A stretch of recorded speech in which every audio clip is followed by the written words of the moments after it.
দীর্ঘ 17 বছর কারাবন্দী জীবন কাটানোর পর অবশেষে মুক্ত হয়েছেন সাবেক স্বরাষ্ট্র প্রতিমন্ত্রী লুৎফুজ্জামান বাবর। দুপুর 1:45টায় কেরানীগঞ্জে অবস্থিত ঢাকা কেন্দ্রীয় কারাগারের ফটক থেকে বেরিয়ে আসেন তিনি।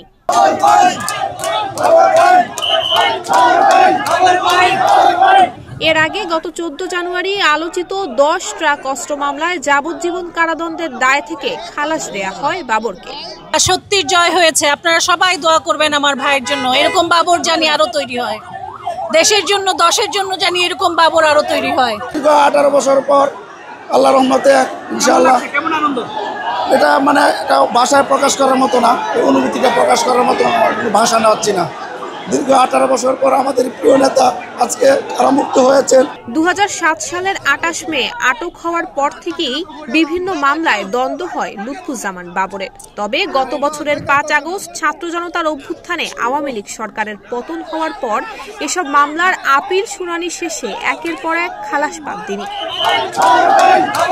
এর মধ্যে গত 23 অক্টোবর দুর্নীতির মামলায় 8 বছরের দণ্ড থেকে এবং 1 ডিসেম্বর 21 আগস্ট গ্রেনেড হামলার মামলা থেকে খালাস দেয়া হয় তাকে।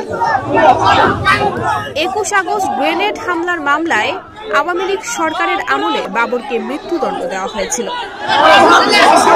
লুৎফুজ্জামান বাবর 1991 সালে 5ম জাতীয় সংসদ নির্বাচনে স্বতন্ত্র প্রার্থী হিসেবে নেত্রকোনা 4 আসন থেকে প্রথম সংসদ সদস্য নির্বাচিত হন।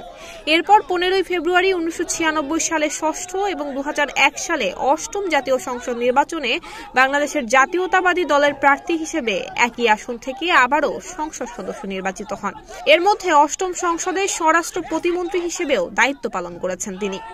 মানুষে বলে যে ঈদ আসলে নাকি অনেক আনন্দ হয়, আর আমার মনে হইতেছে আজকে আমার ঈদের চেয়ে আরো বেশি আনন্দ হইতেছে। কয়েকশো মানুষ নিয়ে বাবর ভাইকে মুক্তি পাবে, এই উল্লাস নিয়ে আমরা বাবর ভাইকে নিয়ে যাব ইনশাআল্লাহ। রাকাল রাজা লুৎফুজ্জামান বাবরকে পেলে সেখানকার মানুষ তাদের সন্তানকে বুকে জড়িয়ে ধরবে এবং তাকে ভালোবাসা দিয়ে দেশের মাটিতে নিয়ে যাবে। সে নিষ্পাপ লুৎফুজ্জামান বাবরকে অহেতুক অন্যায়ভাবে এই স্বৈরাচারী সরকার 17টি বৎসর বিনা দোষে তার সৈন্যযুগ শেষ করেছে। তার স্ত্রী তার ভালোবাসা থেকে বঞ্চিত, সন্তান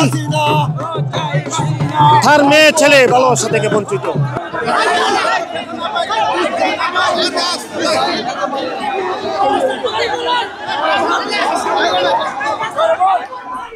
নুসরাত জাহান মেহেক, ঢাকা পোস্ট।